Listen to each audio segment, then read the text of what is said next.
Greetings, mortals. I am Natus, one of the rulers of the underworld, or specifically the ruler of Manga Hell. And today we will be reacting to the newest chapter of My Academia, chapter 367, titled Deku vs. All for One.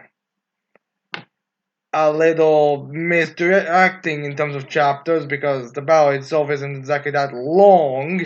I guess you could maybe go into the philosophy or some of those deeper themes in it, but I mean, it's one of those more ifs, ors, or buts type of situations, but whatever floats your boat, I guess. So yeah, anyways, let's get into this chapter, and let's start off with the cover spat, where we actually get a pretty interesting what-if scenario, where we have Daku, Kirishima, Kaminari, Tokoyami, Mineta, and Ochako sitting on a table eating some pizza and stuff with Miracle, Aizawa, Hawks, and surprising of all, Dobby, Twice, and Toga.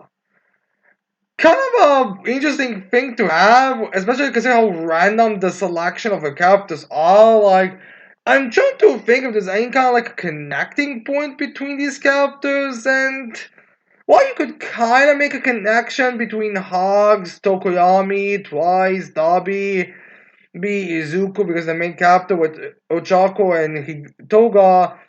I can't really get an idea why the rest are there, but whatever. It's a very nice panel, and I really do like it. I kind of do wonder if there's gonna be another panel at the end or close to the end where we have like all the heroes and all the villains kind of sitting around the table together. Well, except all for one, but that's besides the point.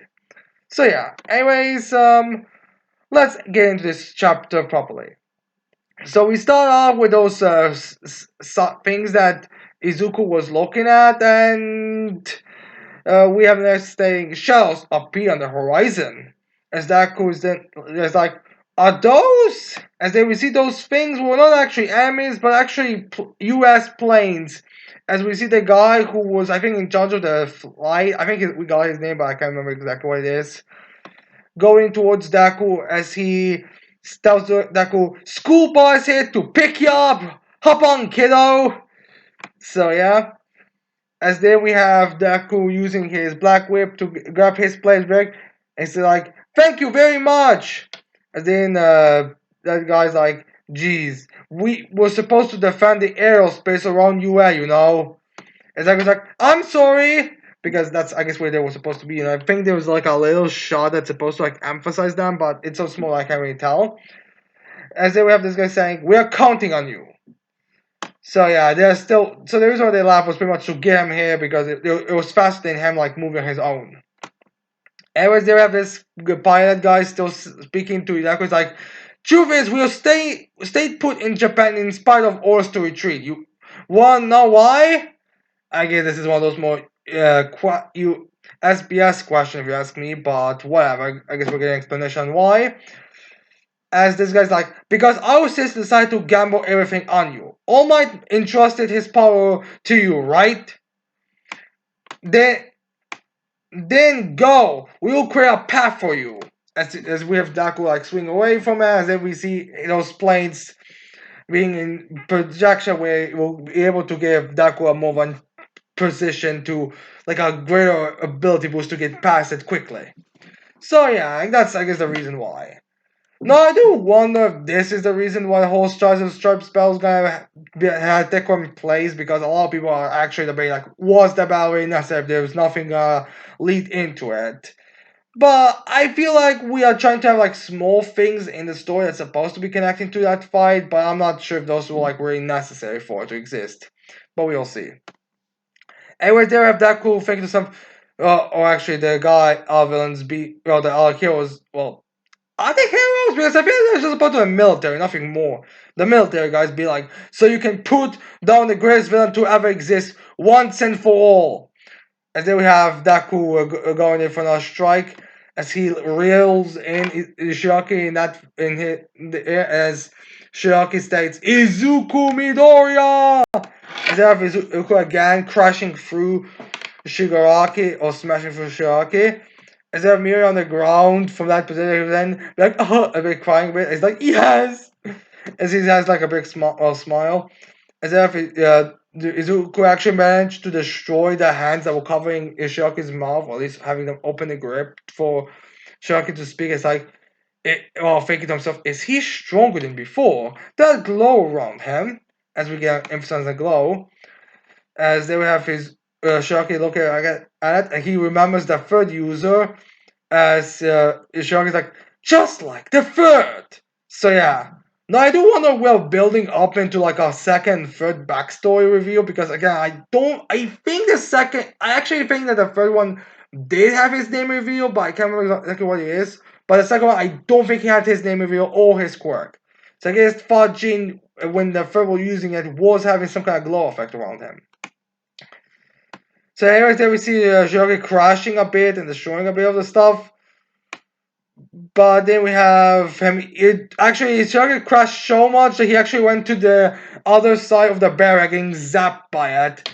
As then we see some of the people who are operating it. As they're like, this Midoriya's inside! As Mela is listening to it. And then we have Izuku immediately turning around and be like, I'm sorry I'm late. Is everyone okay? As then we get this panel where Izuku just looks around him and just sees like a bunch of destruction, a bunch of fingers, and a bunch of everyone lying around, like pure chaos. As then we have Izuku seeing it, he's like, oh no. As then he sees Bakugo there lying on the ground as he's bleeding with the UA card on the ground as well. As then we see Izuku start to freak out a bit. As then he turns around to look at someone around him, as he sees Bash Genius like struggling to even pull up a bit of his wires. That's how much he has exhausted his energy. Which, in all honesty, he is the lucky one amongst all the heroes right now. There, as Izuku's mouth is starting to widen, as then he looks around at the others, as he sees Naja on the ground bleeding from her belly. Let's hope she'll be able to have kids after this. And then we have Sunny also there lying and seems to be right in the same position. We see Mario be flung to a E, just like laying there. Not bloody, but you can see that she doesn't have any arms left, as well as he already knew that she just had one leg, but still she's just laying there all unconscious.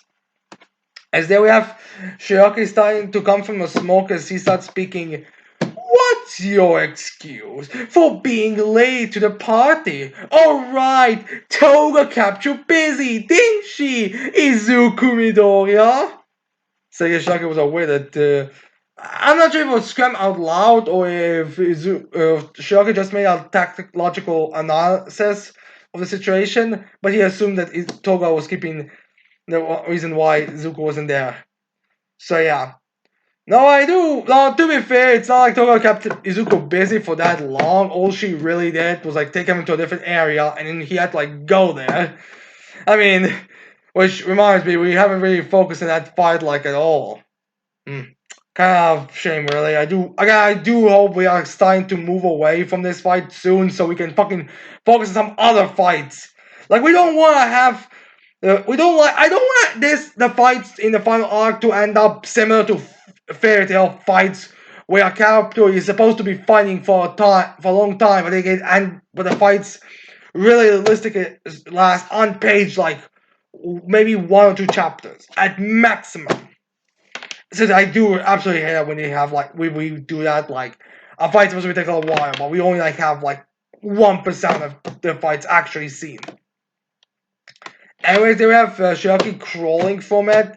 There's on the floor right now. Maybe he's trying to re-establish himself a bit. As he says, why don't you say something like, there was nothing I could do? Or maybe the plan went south.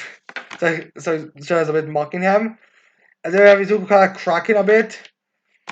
And then we have Shiraki screaming, why don't you try to run away from your responsibilities? As then we see Bakugo again on the floor that we see the card being completely bloody, or that could just be the office translations having, darker colors. And then we have Shiraki screaming, like everyone else around you! And then we have Izuku whose edge actually starting to emerge from his body even more so. So yeah, basically, Shirka is not trying to use. Is now trying to gouge into make Izuku act recklessly by using his emotions against him, since everyone's in such a bad state. Anyways, there we see this like explosion of black whip and energy just coming from Izuku, where his eyes actually emitting this energy, and everything's like going out of him. As then we have Shiraki saying as he's starting to like get a little bit of like that crazy smile thing they writers others have, the villains have. As Shiraki Ofan is thinking to himself, in this state of rage, his movements are bound to be overly hasty and predictable. Where we see, I think, a flashback to the first war where they battle though, as then he also says, a well-placed counterattack should break his spine too. So so he doesn't think his environment is that superior to his to a point that he would be able to handle it, which it's a 50-50 on that. As then Shiro says, "How did you like my little present?" Referring to Bakugo being that because that's what he was comparing Bakugo before. And then Shiro's like, "Calm." And then we have while Izuku is actually letting his energy coming out of him, we have Lamia showing up from there. He's like, "It's all right, Deku." Cool. As he's trying to grab Deku in that state, as Shira's like, "You." As that Laminian explains to him, "I know exactly how you feel, Deku, and I also can't forgive myself. But that's exactly how he wants you to feel right now." As Lamia is like the voice of reason to slap Izuku back into reality, as Lamia states, "It'll be fine, everyone's still breathing. Right now, Adshot is saving Baku's life from inside of him. I'm sure he'll manage it somehow. That's why we need to keep fighting. We still, haven't lost a single thing. So don't give up." As then as he says that, we actually get a shot of Monoma in Eraserhead erasing Shiraki's quirks, and I can also prove that. Uh, so yeah, I guess that's the reason why we have the whole is Bakugo still coming back from the dead thing, not because of fake tension, but because so Lamia's gonna be like, we still haven't lost, we still have a chance, which I mean, it's always taking a while for Bakugo to come back from the dead, if you really think about it. So we'll see on that front, but I'm not exactly certain. Anyways, then we have Shiaki just saying there. Shiaki responding to what Lamina said with just saying it's called escapism when you make such idealistic claims. So yeah, basically, Shaw is not confident that Baku is going to be surviving this. At least about him doing something else to it, because he did. It was like, don't fix what's already broken type of situation. So yeah, there's definitely some commentary you could be having about this escapism and all the other claims and all that, but because these are unofficial translations, I'm not gonna go way in too much, and this isn't a Captain Knowledge video, so we'll see on that front. After Ramira just turned to Shiraki as he responds with, "We are heroes! Who's going to turn ideas into reality if heroes aren't optimistic?" So basically, Lamilian is saying, that's our job. We are heroes. That's the type of things we have to do. Which again, I feel like this is like a commentary on the whole how heroes are supposed to be acting, on the what people like when it comes to more popular heroes, that type of shit, because that's like usually you get stuff like that discussed in those types of books. Again, this is some kind of more in-depth analysis on the themes and all that. So that's not something we should be focusing on in this reaction. Anyways, there we see uh I guess in Izuku thinking back a bit, as we see All My there, as Izuku's thinking idealistic words, fine. After, or maybe this is a flashback to what All Might said. As Izuku remembers, idealistic words, fine. After all, this is a job where you put your life on the line to practice your ideals. And then Izuku starts to calm a bit. You can actually see his eyes back. Then he remembers the pilot, as he says, "Because our sister decided to gamble everything on you." Then we see Larian starting to manifest as Izuku members. It's okay to be angry. The vital thing is to keep your emotions under control. There is Izuku close-up, which again, this is keeping your emotions control is again like one of these parallels between Izuku and Buck and Shigaraki, with Buck Shigaraki letting his emotions and rage be ramped out, while Izuku is like controlling them and is not gonna use them. There's a bit of haze and a bit of fog being sent all over. And there we see Shigaraki standing up. And there Izuku like going a bit down as he's finally getting control of his power. As Izuku's like, sorry about that, Lemillion. As in, Lemillion is like, apologies can wait until the job is done. As he gives, as Lemillion gives Deku a thumbs up.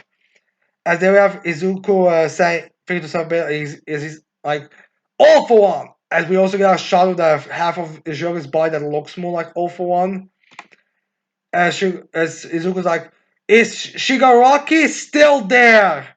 As we have Izuku standing up in his very badass panel with energy coming out of him, as we see the previous users, except the first user, all behind him. We see Nana, we see the third, we see the fourth, we see the fifth, we see the one before Nana, as well as the second, in the first in the back.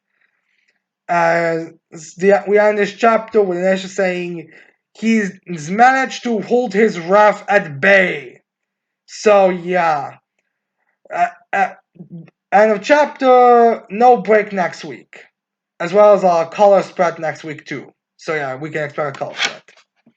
So yeah, this chapter is a little more of a sort of a thematic more chapter with the whole well, this is a more theme focused chapter with the discussing like how should heroes be, with the difference between Shiraki and Izuku and all that type of stuff. So as it stands, those chapters don't really have much of a substance, but you get the idea and the main point of it, and it's a very strong point taken.